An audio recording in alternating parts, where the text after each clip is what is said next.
Jeti kemi sërish së bashku dhe kam kënaqësinë që në këtë emision të fundit të ndaj studion së bashku me doktor Shkëlqi Muharremi, nefrolog, në spitalin e specializuar të nefrologjisë në Struk, ose siç e njohim të gjithë dializën. Doktor, faleminderit që jeni pjesë e emisionit tonë sot për të folur për një temë të cilën ju e punoni çdo ditë, sidomos tani në muajit e verës, për holiday dialysis dhe për të ndarë me ne të gjitha informacionet dhe këshillat e nevojshme për pacientët të cilët kanë probleme me veshka dhe si duhet ata të kujdesen për shëndetin e tyre, specifikisht tani në këtë periudhë me këto temperatura të larta. Faleminderit për ftesën, kënaqësia është e imja.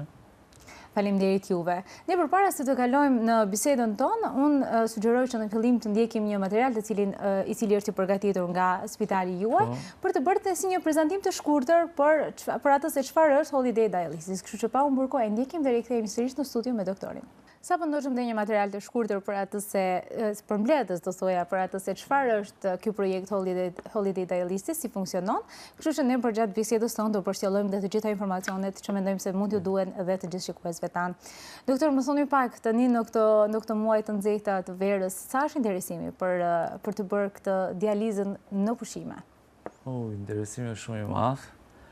Është një projekt i cili realisht është dhe për kufizim për spitalin ton, kërkesa shumë e madhe, duke filluar së pari nga pacientët të cilët jetojnë në Maqedoni ose dializën e bëjnë në Maqedoni, dhe pastaj sigurisht sidomos në muajt korrike dhe gusht, ku një pjesë e madhe e diasporës vjen për pushime në Maqedoni, kështu që ata shfrytëzojnë edhe mundësinë për të bërë seanca të hemodializës gjatë pushimit këtu, por duke vënë fokusin dhe te një numër të cilën ne fillojmë ta shohim në rritje të pacientëve të cilët vinë nga vende të tjera që nuk kanë diçka që e lidh me strugën, po thjesht vinë nga thjesht koncepti i holiday dializës, duke parë qytetin e bukur të Strugës dhe sigurisht duke bërë seancën e dializës. Pra, ka ndryshuar ajo ideja që vinë në Strugë për pushime sepse ju pëlqen Struga, por në këtë rast, për shkak të kufizimeve shëndetësore, vinë në Strugë sepse ju ofron një shërbim i tillë. Patjetër. Struga e ka atë mundësi dhe realisht të gjithë pacientët dializës nuk duhet ta shohin momentin e çënurit në dializë ose momentin që ata duhet të mjekohen në dializë si pengesë për të udhëtuar dhe pse jo dhe për të bërë pushime si gjithë të tjerët. Kjo besoj se i ndihmon ata edhe më tepër edhe në aspektin psiqik, duke qenë se ndihen të barabartë me të gjithë të tjerët, që sa ngrohet koha, menjëherë fillojnë ato planifikime se ku do kalojnë pushimet e verës. Patjetër, edhe ata janë njerëz, si të gjithë të tjerët, dhe realisht në konceptin ton, mjekësor ose nefrologjik, ajo që ne duam është që një pacient i cili për një arsye ndryshme mjekësore, në një moshë të caktuar, mos harrojmë që një pjesë e madhe e tyre para asaj kanë pasur jetë krejtësisht normale, dhe për një arsye shëndetësore, ata përfundojnë në dializë, po kjo nuk kupton që ky është fundi. Qëllimi jon i gjithë aty me të gjithë personelin mjekësor, duke përfshirë këtu edhe pjesën e holiday dializës, është që ne në fund të ditës të arrijmë që të risocializojmë atë person dhe ai t'i kthehet përsëri jetës normale. Ky do ishte edhe suksesi jonë më i madh. Më intereson, a keni mundur ju që të bëni krahasimin në qoftë se pacientët të cilët janë më tepër të interesuar për holiday dializën janë mërgjimtar, pra njerëz të cilët vinë në Strugë sepse normalisht duan që pushimet i kalojnë pranë vendlindjes, ose janë të huaj që vendosin ndoshta pikërisht për këtë arsye të vinë dhe t'i kalojnë pushimet në Strugë? Unë mendoj që kjo mund të ndahet në disa faza. Spitali jon ose në Maqedoni koncepti i holiday dializës, spitali jonë është pioner, do të thënë është i pari i cili e zhvilloi si koncept. Në atë periudhë, për shkak të përbërjes politike të atëhershme, vinjën pacient nga vendet fëqinje. Do të thënë, në atë periudhë më shumë kishte pacient që vinjën nga shtetet e huaja dhe pastaj filluan që të ketë dhe nga vendet tjera europiane, duke përfshirë grupet organizuara nga Belgjika, nga Holanda, nga Gjermania, mirë po pastaj pati një periudhë stagnimi dhe gjatë gjithë kësaj kohe ka pasur pacient sigurisht mërgjimtar, qytetar të Strugës, por jo vetëm, qytetar të Maqedonisë të Veriut, të cilët jetojnë në Perëndim dhe gjatë pushimeve të tyre verore, ata përdorin qendrën tonë të dializës. Sigurisht që edhe me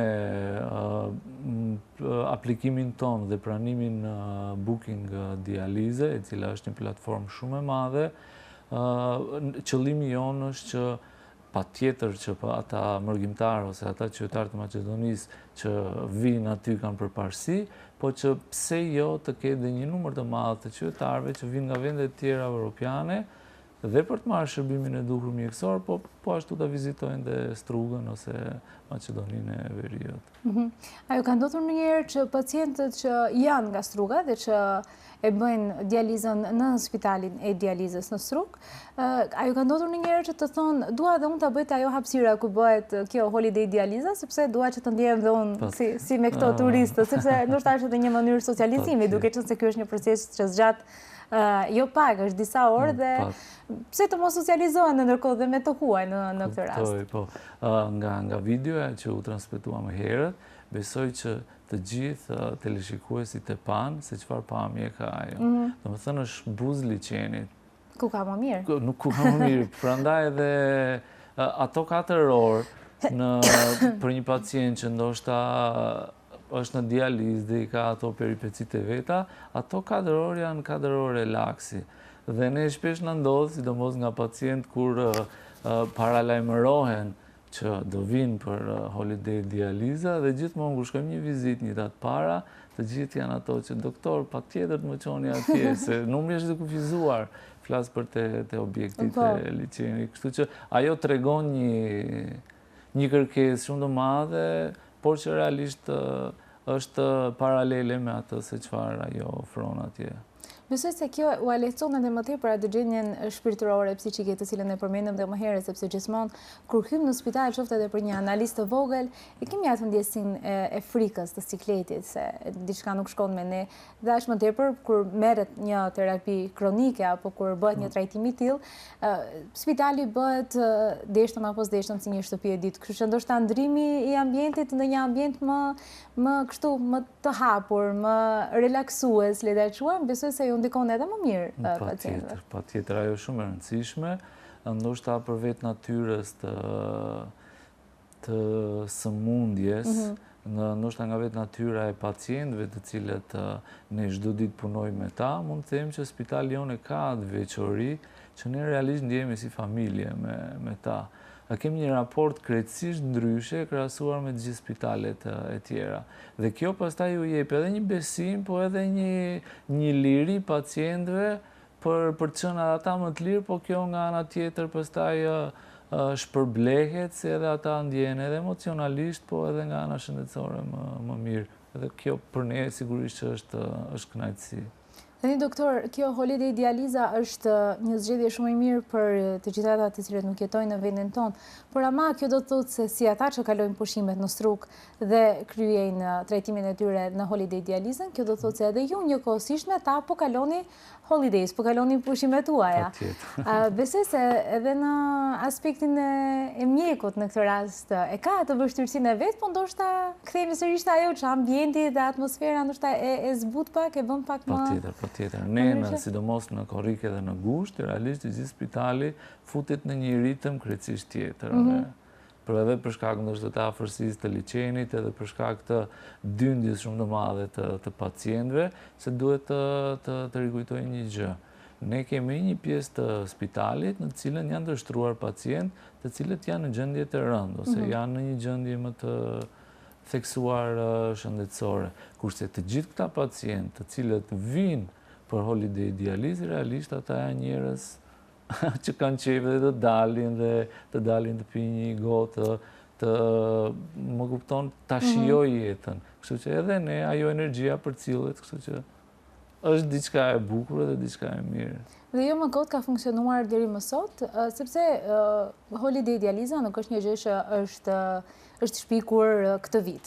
në mos gaboj, që në vitin 1979 është në funksion në spitalin specializuar të nefrologjisë, si ka evoluar prej atëherë? Po lexoja për konceptin edhe realisht në vitet 70 ka pasur një rritje të madhe, nuk flas për në vendin tonë, në vitet 70 ka pasur një rritje të madhe të pacientëve me sëmundje kronike, të cilët përfunduan në dializë.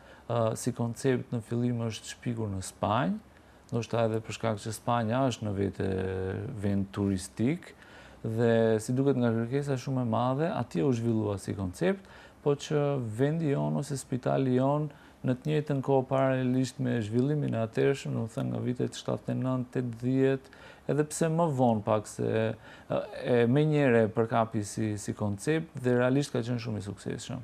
Përmenda edhe më herët që ka pasur grupe të organizuara nga Belgjika, nga Holanda, të cilët kanë ardhur çdo vit. Dhe ideja është që ata kanë ardhur dhe gjithmonë përshtypjet e tyre kanë qenë pozitive. Dhe kjo përshtypje pozitive sigurisht për spitalin dhe për të punësurit atje, po edhe për qytetin patjetër. Sjellë një frymë tjetër që ne ndoshta e kemi të nevojshme.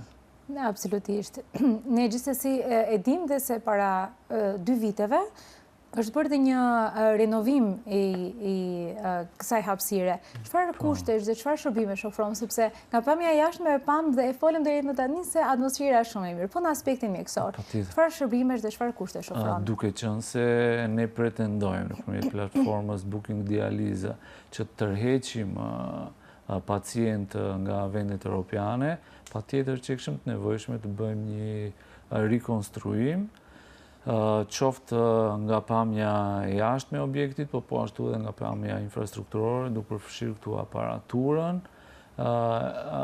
sidomos me aparatura të reja, e cila atyre pacientë do shërbente për të marrë një mjekim adekuat, që fundja, në fund të ditës, kur ata të kthehen në vendet e tyre përkatëse, të ketë feedback pozitiv për të thënë që okej, ne ishim atje, po që realisht shërbimi mjekësor ishte në nivel.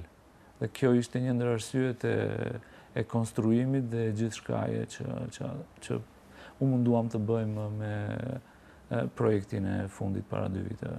A është menduar ndonjëherë se Holiday Dialysis është thjesht si një pjesë modulare e spitalit specializuar të nefrologjisë nga ana e pacientëve, ose gjithmonë kanë qenë të informuar për shërbimet që ofron? Po besoj që kanë qenë të informuar. Dhe kanë pasur atë besimin, domethënë, nuk është që kanë menduar se është diçka improvisuar vetëm momentale. Patjetër. Besoj që kanë qenë të informuar, se ajo ka qenë gjithmonë pjesë përbërëse e spitalit. Përmendëm që në fillim dhe platformën bookdialysis.com. Kjo është një platformë ku mund dhe të bëjnë rezervimet, të lënë terminet. Sa e ngarkuar dhe është menaxhueshme kërkesa e lartë marrëmendja e pacientëve që vinë përmes kësaj platforme për në Holiday Dialysis në Struk? Po, para se ne të bëheshim pjesë e Booking Dializës, nuk kuptonte që ne duhet të ishim në gjuhëti të pacientit. Kurse nga momenti që ne u bëm pjesë e platformës, e cila është një platformë gjigande, janë të përfshira pothuajse të gjithë vendet e botës, në të janë dhe të gjitha qendrat e dializës, kështu që çdo pacient i cili vendos që do bëj pushimet në Maqedoninë e Veriut, nga vetë momenti që ai vendos të dhënat e Maqedonisë të Veriut, aty i listohen të gjitha qendrat e dializës, ku jemi dhe ne, dhe ai merr në mënyrë direkte të gjithë informacionin e nevojshëm se çfarë atij duhet në kohë reale për të bërë rezervimin ose për të marrë informacione të tjera shtesë në lidhje me qëndrimin e tij në Strug ose në qendrën tonë të dializës. Po është anasjelltas dhe për pacientët tonë, pra mundet pacientët tonë të shkojnë në Spanjë apo në ndonjë shtet tjetër që është pjesë e Book Dialysis? Po, patjetër. Ne së fundmi kishim 2 pacientë të ri. Njëri nga pacientët është një djalë shumë i ri, i cili refuzonte të udhtojë. E takova bashkë me babain e atij, dhe se më erdhi një ditë në zyrë dhe tha, doktor, më duhet një dokument, po dokumenti duaj anglisht, dhe tha, më në fund e binda që të udhëtojmë, se nuk donte të udhëtoj, e kishte atë frikën nga që është pacient dialize. Kështu që ai shkoi disa ditë në Valencia në Spanjë, dhe kur u kthye ishte shumë i kënaqur dhe tha që përderisa e bëra një herë dhe çdo gjë shkoi shumë mirë, do vazhdoj ta bëj përsëri dhe kishim po ashtu edhe një vajzë e cila shkoi në Poloni. Domethënë, edhe mesazhi është shumë i mirë, ndoshta ata janë më të rinj dhe konceptojnë ndryshe, po edhe mesazhi është shumë i mirë që të qenurit në dializë nuk të bën të pabarabartë me të tjerët. Përkundrazi, thjesht ka mekanizma dhe ka forma tani që ata duhet i shfrytëzojnë. Ne jemi aty për t'u dhënë informacionin e duhur që ata ta realizojnë dhe të çojnë deri në fund. Edhe duhet thënë se nuk është pra ky trajtim diçka që do i kufizojë ata, sidomos të rinjt, sepse ne të rinjt e dim se sa dëshirë kemi për të shëtitur çdo vend të botës dhe shpeshherë mendohet se është si diçka që na bllokon kur kemi një trajtim të tillë. Kështu që ky nuk është rasti, sepse ka një zgjidhje. Patjetër. Dhe jemi shumë të gëzuar që se edhe kjo bën pjesë te ajo faza e parë që e përmendëm më herët, faza e socializimit. Është shumë e rëndësishme që ata në fund të ditës të ndjehen të lumtur. Doktor, gjithsesi ka edhe shumë pacientë që e kanë me merak këtë frikë, sepse ne mund ta themi, mund ta flasim tani, mund të japim informacion, por dikush nuk e ka provuar ende, mund ta ketë shumë me frikë se si mund të zhvillohet e gjithë kjo. Kështu që çfarë duhet të ketë parasysh një pacient i cili bën trajtimin e dializës përpara se të planifikojë pushimet verore, aq më tepër në një shtet tjetër? Gjëja e nevojshme është që cilido pacient, qoftë ata, dhe duke u nisur nga përvoja jonë e pacientëve tanë, domethënë ai së pari duhet gjejë qendrën e dializës ku ai mendon se do bëj në atë periudhë kohore do bëj dializë. Domethënë duhet kontaktoj dhe pasi do kontaktoj të gjithë ne qendra dializës kërkojmë dokumentacionin përkatës. Së pari duhet të jetë pacient stabil, së dyti duhet ketë analiza laboratorike dhe së treti ka disa ose një skeme dializës që ne quajmë, duke i përfshirë të gjitha ato parametrat e dializës, që ai pacient gjatë dializës nuk ka variacione ose lëkundje, domethënë bën një dializë të rregullt, dhe sigurisht pjesa tjetër është një grup e analizave përfshirë hepatitin, B, C dhe HIV-in, të cilët janë shumë të rëndësishme për shkak se ajo nuk është pengesë, po thjesht na jep një informacion paraprak dhe ne pastaj kemi salla të caktuara, të ndara, që t'i vendosim në sallat përkatëse për ta marrë ata shërbimin mjekësor. Pra, mund të themi Liri se në qoftë se dikush ka nevojë për një trajtim më individual, më specifik, gjithsesi edhe ai trajtim është i mundshëm. Patjetër. Nuk është se këtu është e përgjithësuar dhe në qoftë se dikush ka diçka më specifike, nuk do jetë e mundur për ta marrë trajtimin. Kjo është ajo që nëpërmjet platformës ose nëpërmjet komunikimit në kohë, jo në momentin e fundit, na jep dhe ne edhe kohë, po edhe realisht për të bërë një plan për atë pacient, që edhe ai të vi të marrë shërbimin e duhur. Nuk është puna vetëm të vi dhe pastaj dalin probleme administrative ose teknike. Kështu që gjithë dokumentacioni i duhur e dërgojnë, ju kthejmë përgjigje dhe ai vjen pastaj dhe merr shërbimin mjekësor. Ajo ka ndodhur ndonjëherë të jeni kështu fully booked? Korriku dhe gushti gjithmonë është shumë i vështirë. Si e menaxhoni këtë? Sepse e di që si mjek sidomos është ajo përgjegjësia që duhet patjetër të ndihmosh gjithçka që ka nevojë. Realisht ka një kulturë ose krijohet një ambient i tillë ku e shohim si diçka shumë e rëndësishme. Se ne punojmë 12 muaj, por realisht nëse ka 2 muaj ku të gjithë e shohim punën tonë dhe në fund të japin një vlerësim, ato janë 2 muaj korriku dhe gushti. Mundohemi me, domethënë, rregulli ka qenë gjithmonë nga drejtorët e mëparshëm edhe nga drejtori tani në kuptimin e pushimeve të gjithë personelit mjekësor, për të qenë gjithë në kapacitetin e duhur, mbi të gjitha për të dhënë shërbime në nivel, jo vetëm për të kaluar kohën. Gjithsesi në spitalin e specializuar të nefrologjisë dhe në çdo repart tjetër të nefrologjisë në të gjitha spitalet e vendit dhe jo vetëm, nuk trajtohen vetëm pacientët me dializë, por edhe me gjendje të ndryshme patologjike të veshkëve. Tani, temperaturat janë veç më të larta, çdo kush ka, sidomos gjatë periudhës së verës, e ka atë periudhën dinamike, por personat të cilët kanë këto gjendje patologjike të cilat lidhen, pra sëmundje të ndryshme që lidhen me veshkët, çfarë duhet të kenë ata parasysh dhe si duhet të kujdesen ata për shëndetin e tyre, pavarësisht kësaj periudhës së pushimeve, qefit, të dalurave, shëtitjeve, plazhit e kështu me radhë. Kuptoj. Në spitalin tonë, sigurisht që përveç pjesës të dializës, kemi edhe pjesën ambulantore, ku realisht graviton një numër i madh i pacientëve, të cilët kanë stadiume të ndryshme të insuficiencës renale, përfshirë këtu nga stadi i parë deri te stadi 4, dhe realisht rekomandimet për ta janë njësoj si për pjesën tjetër të popullsisë, që nuk kupton kontrolli i tensionit, marrja në kohë e ilaçeve, sidomos në periudhën e verës, ku për shkak të temperaturave të larta, ata ka raste kur mund edhe të dehidrojnë, ata ka raste kur edhe mund të kenë rënje tensioni, të cilët pastaj faktor shtesë për ta përkeqësuar akoma më shumë funksionin e mbetur në nivele të ndryshme të veshkës.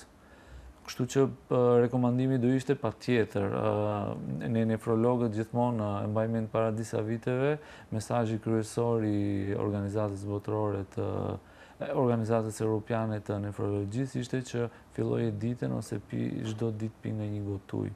Kështu që në verë patjetër është mesazhi i hidrimit sa më shumë, 2 litra të paktën dhe patjetër kontrolli i tensionit.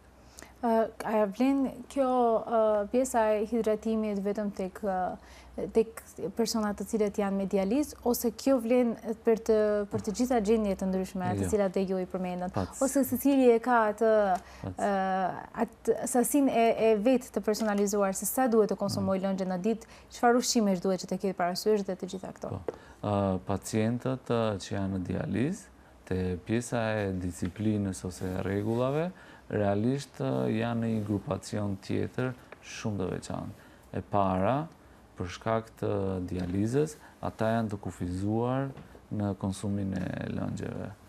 Çdo pacient e ka të individualizuar dhe ajo lidhet me peshën trupore, edhe pse një kalkulim si tërësinë gjithmonë themi që nga njëra dializë në dializën tjetër, një pacient duhet të sjellë 2 litra, por çdo tejkalimi i asaj norme të caktuar sjell pastaj dhe ato pasojat e veta. Kurse te çështja e ushqimeve, pacientët flas për pacientët me insuficiencë kronike renale, deri në stadiumin 3-4, realisht kanë një regjim ushqimi më ndryshe se popullsia ose se popullsia normale, mirë po në momentin kur ne shohim shenjat e para të rritjes të kaliumit, kaliumi është elementi kryesor i cili i vë ata në rrezik, qoftë pacientët që nuk bëjnë dializë, flas në stadiume më të avancuara, por sidomos te pacientët që bëjnë dializë. Stina e verës në vete është stina e fruteve dhe perimeve, mirë po të gjitha ata pacientë duhet të dinë që ka disa lloje të frutave, duke numëruar këtu shalqiri, pjepri, pjeshka, kajsia, domatja, të cilët kanë nivele shumë të larta të kaliumit.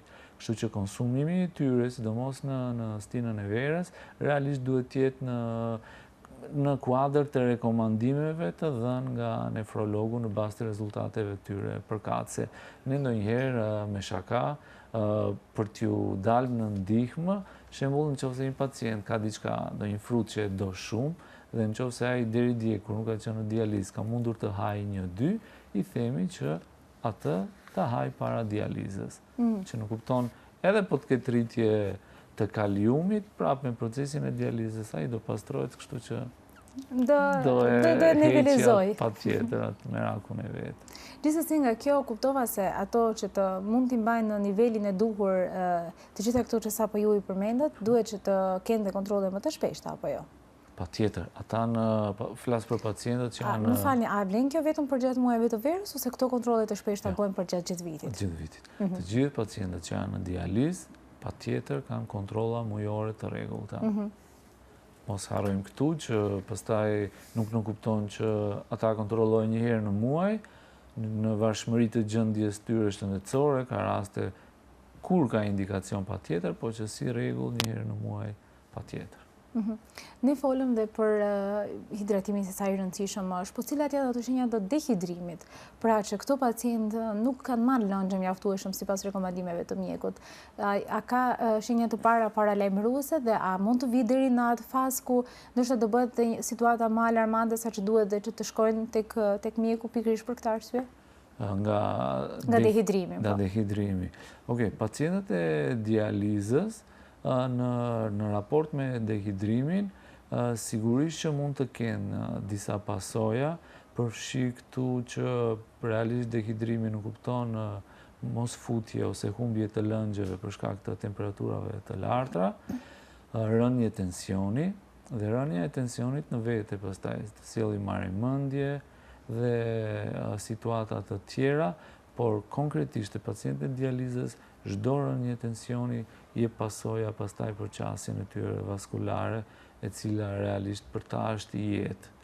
Kështu që kjo është një ndër rreziqet më të mëdha të asaj që pse ata duhet patjetër të respektojnë ato rekomandime, qoftë gjatë stinës të verës, po nga njëra dializë në dializën tjetër. Po normalisht gjatë stinës së verës ndoshta pak më të theksuara, duke qenë se dehidrimi mund jemi më të predispozuar ndaj dehidrimit. Patjetër, prandaj edhe këshillat tona ose rekomandimet tona janë më të theksuara dhe mundohemi që të jemi më afër gjatë këtyre stinëve ku ata janë edhe më të rrezikuar.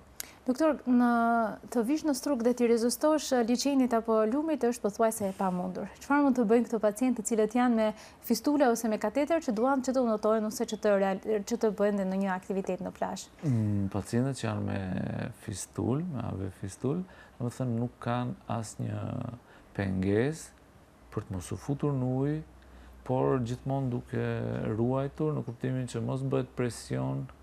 Kjo është kryesorja. Domethënë, mos ketë ndonjë goditje traumatike fiks, po. Nuk kanë asnjë pengesë. Pacientët të cilët si qasje vaskulare kanë kateter, realisht nuk rekomandohet të futet në ujë.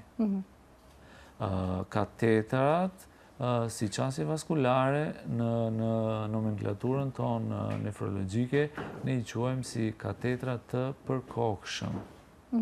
Ajo nuk kupton që është faza e parë para se një pacient pastaj t'i krijohet fistul. Kështu që ata pacientë të cilët kanë kateter absolutisht e kanë të ndaluar të futen në ujë për shkak të rrezikut të madh të infeksioneve. Doktor, e tham se sidomos objekti i Holiday Dialysis është i vendosur pikërisht buzë liçenit. Këto pacientë të cilët ndoshta edhe për herë të parë bëjnë dializë dhe nuk e dinë se çfarë i pret, nuk e dinë se si duhet që të reagojnë para dhe pas, e përmendët dhe atë çështjen e ngrënies së frutave para trajtimit. Por çfarë do të pas? Tani e dim se gjatë stinës së verës, siç edhe e përmendëm deri më tani, noti është një nga aktivitetet e preferuara të gjithëve. Po këto pacientë të cilët janë që bëjnë dializë, a mundet që të notojnë menjëherë pas një seance, pas një trajtimi me dializë? Por rekomandimet që thonë jo. Nga vetë fakti që gjatë procesit dializës ata kanë largim të lëngjeve dhe duke shtuar këtu edhe pjesën e temperaturave të larta, realisht ndoshta mund të kenë komplikime, kështu që rekomandimet janë jo. Sidomos jo me një herë, të paktën ju duhet 1 orë, 2 orë pushim, të marrin pak veten. Patjetër, jo, edhe ditën e njëjtë, po flas mbas dite. Nëse ai shkon në dializë nga ora 8 deri nga ora 12, lirisht mundet mbas dite nga ora 4-5 pastaj po jo me një herë pasi mbaron seanca. Jo, në 12 ka përfunduar seanca, në 12:30 në liçen. Jo, rekomandimet thonë që jo. Kështu që duhet që të kenë parasysh, domethënë që përveç se të kujdesen për gjatë trajtimit, të kenë parasysh të para dhe pas trajtimit se çfarë duhet që të kenë, çfarë duhet që të bëjnë, gjithmonë të ndjekin këshillat e mjekut. Gjithsesi ne doktor do e bëjmë tani një shkëputje shumë të shkurtër publicitare për të rikthyer me pjesën e fundit të emisionit, e cila është një rubrikë të cilën ne kemi quajtur Pyet mjekun. Kështu që pas një hapësire të shkurtër publicitare rikthehemi sërish me mjekun në studio. Jemi sërish së bashku me pjesën e fundit të emisionit me rubrikën tonë Pyet mjekun. Doktor, kanë ardhur disa pyetje për ju pranë redakcisë tonë lidhur me temën e sotme. Dikush ka pyetur, nëse gjatë pushimeve humbas një seancë të dializës për shkak të udhëtimit, sa e rrezikshme është kjo dhe çfarë duhet të bëj? Është një pyetje shumë interesante dhe shumë e rëndësishme. E para, përcaktimi i regjimit, ne ashtu e quajmë regjimi i dializës, në qoftë se ai pacient ka nevojë për 3 ose për 2 dializa në javë, bëhet në bazë të parametrave mjekësor. Kështu që krahasuar me atë që doktor duhet të ta marrë në orën 12 një kokër dhe nuk e mora, çfarë të bëj, nuk krahasohet me atë se një pacient ka humbur një seancë hemodialize. Gjën e parë që duhet të bëj, patjetër në mënyrë urgjente të paraqitet në qendrën e dializës dhe aty mjeku përkatës bën vlerësimin dhe në bazë të analizave, duke përfshirë këtu kaliumin, që e përmendëm, shumë i rëndësishëm, dhe në bazë të gjendjes klinike të pacientit. Të gjitha ata pacientët të cilët humbasin një seancë dialize, nuk kuptojnë që pesha e tyre trupore është sipër asaj normales. Dhe gjithmonë, kur ata kanë lëngje të tepërta në organizëm, ajo nuk kupton që ajo në varshmëritë e asaj, se sa është sasia, mund t'ja japi vështirësi pastaj edhe në frymarrje, dhe këto janë shenjat e para që ata duhet t'i dallojnë. Kështu që është shumë e rëndësishme, bën mirë të mos e bëj, dhe çdo planifikim të bëhet i tillë që të mos e humbasi një seancë dialize, por fundja, edhe në qoftë se humbet, dhe ai e di se është e paqëllimshme, duhet të mundohet të jetë strikt i qëndrojë regjimit të futjes sa më pak të lëngjeve ose të ushqimeve. Pyetja e radhës thot, a më lejohet udhëtimi me avion nëse jam me dializë? A ka ndonjë këshill të veçantë përpara nisjes? Patjetër. Jo, nuk ka asnjë pengesë. Gjithmonë kjo ideja se nëse kam një sëmundje kronike nuk më lejohet të udhtoj me avion. Nuk është mit ndoshta. Shumë pacientë si kjo që kanë dëshirën për të udhëtuar, nuk ka fare asnjë pengesë. Thjesht e vetmja këshill për shkak të udhëtimit me avion, flas këtu për distanca më të mëdha, është që gjithmonë bëhet planifikimi i dializës të ardhshme. Nëse ai ka qenë të premten, fluturon të shtunën, nuk kupton që të hënën patjetër duhet të paraqitet në qendrën e dializës. Vetëm kjo është pengesë, tjetër nuk ka. Në aspektin e fluturimit, mënyrës se si shkon nga një vend në një tjetër, s'ka pengesë. Po. Okej. Kam dëgjuar se disa ilaçe kundër dhimbjes mund të dëmtojnë veshkat, por kur më kap dhimbja si duroj dot. Cila është zgjidhja ideale në këtë rast? Pyetje 100 milion që kjo. Okej. Të gjithë ne e dim që ka një grupacion të ilaçeve që ne i quajmë jo steroidët inflamator, ku bëjmë pjesë ibuprofeni, ketoprofeni, domethënë të gjithë kjo grupe ilaçeve, të cilët jo vetëm pacientët që janë në dializë, po këtu sidomos ata pacientët të cilët kanë një sëmundje kronike i përdorin për ta qetësuar dhimbjen. Ata janë shumë të rrezikshme, realisht llogaritet e grupa e ilaçeve të cilët e dëmtojnë në mënyrë direkte veshkën, dhe kjo është e vërtetuar, kështu që gjithmonë rekomandimi do ishte nëse ti ke një dhimbje, ilaçi i parë më i shëndetshëm dhe më pak i dëmshëm është paracetamoli. Domethënë, nëse ke dhimbje, përdor paracetamol, sigurisht në suaza të dozës të lejuar, dhe nëse dhimbja nuk kalon, patjetër që duhet konsultosh mjek. Nuk e zgjidh me problemin me atë që do marrësh çdo ditë ilaç për dhimbjen. Ideja është që duhet gjendet cila është arsyeja e dhimbjes. Dhe jo vetëm të trajtohet simptoma, por realisht rrënja e problemit. Patjetër. Pyetja e radhës thot, po vendosa të vi në struk të verë, sa kohë më parë duhet të rezervoj terminin për holiday dializën? Nëse do të vi në korrik ose në gusht, veç më shumë vonë, përgjigjja do ishte që sa më herët, aq më mirë. Dhe këtu them te ajo pjesë që edhe për ne është shumë e rëndësishme të bëjmë një planifikim. qoftë për dhomën, qoftë për regjimin e dializës dhe sigurisht qoftë edhe për sallën ku ne do e vendosim. Në kuptimin që nëse numri është mbushur para asaj, fatkeqësisht ajo nuk do ketë mundësinë për të qenë te pjesa e liçenit. Kështu që sa më herët aq më mirë. A ju ka ndodhur ndonjëherë që thjesht të vi dikush dhe të thotë tani unë kam ardhur, jam me pushime këtu, nuk e dija që duhet të bëj rezervim paraprakisht, por unë dua të bëj dializën. Keni pasur raste të tilla? Kemi pasur raste të tilla. Çfarë bëni në këto raste? Po, nuk harrojmë mbi të gjitha që ne jemi spital. Spitali punon 24 orë dhe jemi në shërbim të qytetarëve. Mos flas nëse është gjendje emergjente, domethënë nuk diskutohet. Nuk diskutohet, patjetër që e kemi shërbyer. Dhe që të vazhdoni të shërbeni të gjithë. Patjetër. Si rregull ne tani bëjmë 2 seanca, domethënë 2 grupacione të ndara, ndrimi i parë e quajmë dhe ndrimi i dytë, nga ora 8 në 2, nga ora 8 në 12 dhe nga ora 2 në 6, po që gjithmonë nëse ka emergjenca, ne kemi plan B që gjithmonë ju i shërbejmë pacientët që kanë nevojë. Dhe ne na gëzon shumë ky fakt, sepse kështu marrin të gjithë një trajtim të gjithë ata të cilët kanë nevojë.